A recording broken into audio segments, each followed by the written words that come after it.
The American Opportunity Tax Credit is an education credit designed to help college students or their parents. You can receive up to $2,500 as a credit on your federal tax return. Today, I'm going to explain who can claim the credit, how to claim the credit, and who qualifies for the maximum credit amount. I'll also cover how you can maximize the American Opportunity Tax Credit if your student has received a scholarship or Pell Grant. Now, I'm not giving you tax or legal advice in this video. I'm just sharing information on how the American Opportunity Tax Credit might help you save thousands on your federal income taxes. Each taxpayer's situation is different, so please check with your financial, tax, or legal advisor to help you with your specific situation. So what makes the American Opportunity Tax Credit special? One of the best things about this credit is that it directly reduces the amount of tax you owe, dollar for dollar, plus it's partially refundable. This means that if the credit reduces your tax liability to zero, you can still get up to $1,000 refunded to you. Here's how the credit is calculated. You may receive a dollar for dollar credit on the first $2,000 of qualified education expenses you paid. You can also get 25% of the next $2,000 you paid. This means the maximum credit you can receive is $2,500. Of course, there are income limits based on your adjusted gross income. For 2024, if you're married filing jointly, you cannot claim the credit if your modified adjusted gross income exceeds $180,000. For all other filers, the income limit is $90,000. The credit phases out as income increases. For married couples filing jointly, the phase-out range is $160,000 to $180,000. For all other taxpayers, the phase-out range is $80,000 to $90,000. The income limit may not be the only factor that prevents you from claiming the credit. You cannot claim an education credit if any of the following applies. Someone else claims you as a dependent on their federal tax return. You are married filing separately, and either you or your spouse is the student. The student is not pursuing a degree or other recognized education credential. The student is enrolled less than half time for at least one academic period during the year. The student has any felony drug convictions,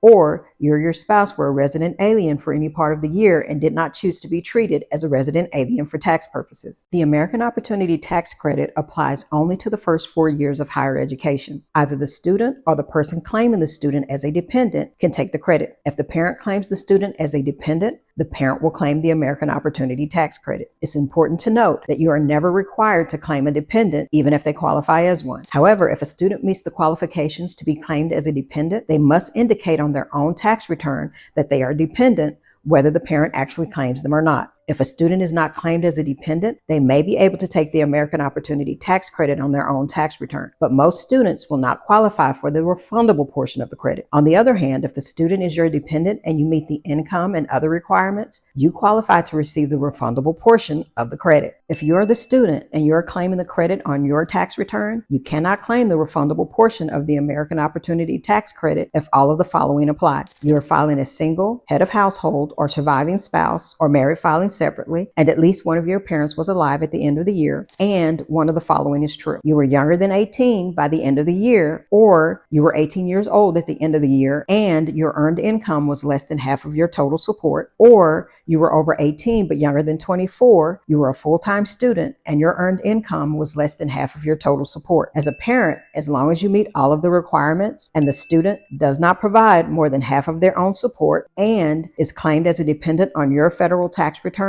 then you can claim the American Opportunity Tax Credit even if you don't financially support the student at all. That's right. Support can come from someone else, such as grandparents, a fundraiser, or another source. You can even claim the credit if you paid for qualified education expenses using a loan. Expenses count in the year they were paid. The date that matters is when the school credits the student's account. If your student withdraws from a class or even from school altogether, you can still claim the credit for qualified expenses that were not refunded. Now, let's go over what expenses can be used for the American Opportunity Tax Credit. Qualified tuition and related expenses include tuition, fees paid to the school such as equipment fees and mandatory activity fees, course materials, including required books for enrollment. Even if you buy books from an individual, you can still include that cost. Just make sure to keep a receipt as proof of purchase. Here are expenses that do not qualify, even if required for enrollment: insurance, medical expenses including student health fees, room and board, transportation, and personal, living, or family expenses. Here's how you will calculate your qualified tuition and expenses. If you did not receive any scholarships or grants, simply add up all of your qualified education expenses for the year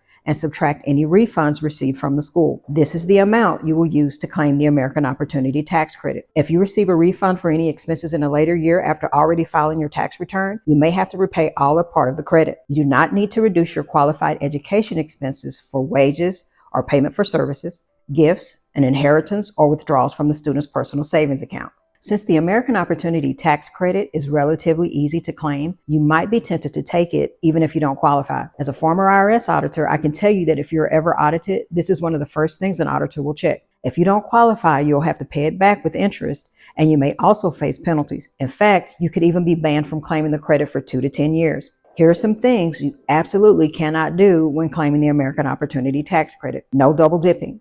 You cannot deduct education expenses on a business tax return or someone else's return and also use those same expenses to claim the American Opportunity Tax Credit. No stacking education benefits. You cannot use the same education expenses for the American Opportunity Tax Credit and another education benefit, such as the Lifetime Learning Credit. No overlapping distributions. If you take a distribution from a Coverdell Education Savings Account or a qualified tuition program, you cannot use the same expenses to determine the tax-free portion of the distribution and to claim the American Opportunity Tax Credit. No claiming expenses paid with tax-free assistance. You cannot claim the American Opportunity Tax Credit for expenses that were covered by tax-free educational assistance, such as grants, scholarships, VA assistance, or employer assistance. Since you cannot claim a tax credit for education expenses paid with tax-free funds, things can get a little tricky when you introduce scholarships and grants into the mix. For the most part, scholarships, grants, and VA assistance are tax-free if used for qualified tuition and related expenses. At first glance, it might seem like you can't claim the American Opportunity Tax Credit if you receive tax-free assistance. However, there's a workaround that allows you to still qualify for the credit while receiving tax-free educational assistance. This workaround involves allocating some or all of your scholarships and grants to non-qualified expenses, allowing you to claim that your qualified expenses were not covered by tax-free funds. If the VA assistance, scholarship, or grant does not restrict the use of funds to certain expenses, you can choose to apply the funds in one of two ways. Option 1, you can exclude all of the grants and scholarships from the student's income, or Option 2, you can include all or part of the grants and scholarships in the student's income. Option 2 is the workaround that I just mentioned, and for it to work, the terms of the grant or scholarship must state that the funds can be used for living expenses or the funds can be used for tuition and related expenses. And it doesn't matter how the school categorizes the grant or scholarship. The student can choose to allocate those funds toward non-qualified expenses as long as the total amount allocated does not exceed the actual non-qualified expenses. If you choose to report scholarships or grant funds as income on the student's federal tax return, you should not reduce qualified education expenses for those funds. Here are the key points to remember when it comes to tax-free assistance. If you receive assistance that is required to be used for qualified education expenses, you must exclude that assistance from taxable income and subtract it from your qualified education expenses. If the assistance is required to be applied to non-qualified education expenses, such as room and board, you must include it in the student's taxable income, but you don't need to reduce tuition and related expenses. If the funds are not restricted and you choose to exclude grants and scholarships from taxable income, you must subtract those amounts from the education expenses you use to claim the American Opportunity Tax Credit. If you include grants and scholarships in the student's taxable income, those funds will not reduce the education expenses that you claim for the American Opportunity Tax Credit. Understanding how scholarships and grants affect you for the American Opportunity Tax Credit can make a big difference in the amount of tax savings you receive. By strategically allocating funds, you can maximize your credit and stay within IRS rules without running into any trouble later. You should receive a 1098-T form from the student school. If there's an amount in Box 5, it may include both qualified and non-qualified scholarships or grants. If you don't have enough information about the amount in Box 5, contact your school's financial aid office to get details about the terms of each scholarship and grant. This will help you determine whether any restrictions apply. The 1098-T is always reported on the tax return of the individual to whom it is addressed, which is usually the student. If the student qualifies as a dependent, the parent can claim the American Opportunity Tax Credit, but the student must report the scholarship or grant income. This means that if the assistance isn't tax-free, the student may have to pay taxes on that income. However, the student's income may be so low that they may not owe any taxes on it at all. If the student is not claimed as a dependent, they can claim education expenses on their own tax return and allocate the expenses between qualified and non-qualified expenses. With that being said, it's important to remember that if the student is not claimed as a dependent, they may not be able to claim the refundable portion of the American Opportunity Tax Credit due to the rules I mentioned earlier. Basically, You will receive the maximum American Opportunity Tax Credit if your qualified education expenses minus $4,000 exceed the student's grants and scholarships. In this case, you won't need to include scholarships and grants as taxable income to receive the full tax benefit. If your qualified expenses minus $4,000 isn't as much as the student's scholarships and grants, you may want to consider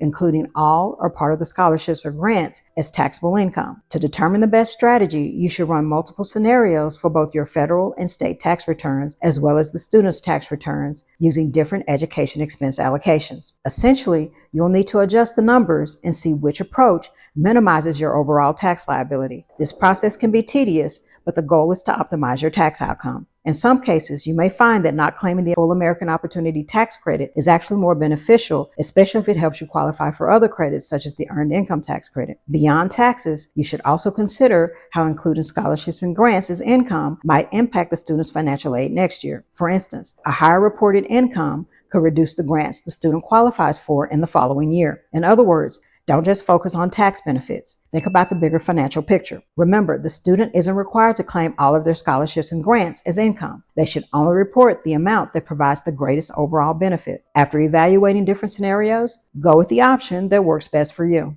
Let's take a look at a couple of examples from the IRS website. While these examples may be a bit dated, they illustrate how allocating qualified versus non-qualified expenses can lead to greater tax savings. In the first example, the parents have earned income of $20,000 while their dependent student has $2,000 of earned income. The student received a Pell Grant of $5,645, has $4,000 in qualified tuition and related expenses, and non-qualified living expenses that exceed the Pell Grant amount. Since only qualified tuition and related expenses can be used to claim the American Opportunity Tax Credit, the parents can maximize their tax refund by allocating the entire Pell Grant toward non-qualified living expenses. By doing this, the full $4,000 remains available for the American Opportunity Tax Credit, allowing the parents to claim the maximum credit and receive a larger tax refund. However, as a trade-off, the $5,645 Pell Grant will become taxable on the student's federal tax return, resulting in the student owing $145 in federal taxes. Now, if we look at the second column, where the parents allocate $4,000 of the Pell Grant toward tuition instead of living expenses, they lose the ability to claim the American Opportunity Tax Credit because there are no remaining qualified expenses to apply toward the credit. This results in a lower tax refund. In the second example, the student is a single parent with an 8-year-old dependent child. The parent has $20,000 in earned income, qualifies for the Earned Income Tax Credit, receives a $5,645 Pell Grant, has $4,000 in qualified education expenses and living expenses that exceed $5,645. In the first column, the family allocates $3,645 of the Pell Grant toward living expenses and $2,000 toward qualified expenses to use for the American Opportunity Tax Credit. This results in an Earned Income Tax Credit of $2,376. In this case, the family will receive a federal tax refund of $3,176. If you look at column 2, you can see that if the family were to allocate most of the Pell Grant toward tuition, there would be no remaining qualified expenses left for the American Opportunity Tax Credit. While the Earned Income Tax Credit would slightly increase to $2,695, it wouldn't be enough to compensate for the loss of the American Opportunity Tax Credit. As a result, this family would lose $946 of the federal tax refund by allocating expenses that way. If you don't qualify for the American Opportunity Tax Credit, you may still qualify for the Lifetime Learning Credit. However, if you have the option to choose between the two, the American Opportunity Tax Credit will always provide a greater benefit than the Lifetime Learning Credit. For each student, you can only claim one of these credits per year. For example, if you claim the American Opportunity Tax Credit for a dependent on your tax return, you cannot use that same dependent's qualified education expenses to claim the Lifetime Learning Credit. Although there are a lot of similarities, there are also key differences between these two credits. I cover the Lifetime Learning Credit in part 2 of this video. Please click on the video in the upper left of your screen if you would like to watch part 2. I'll see you over there.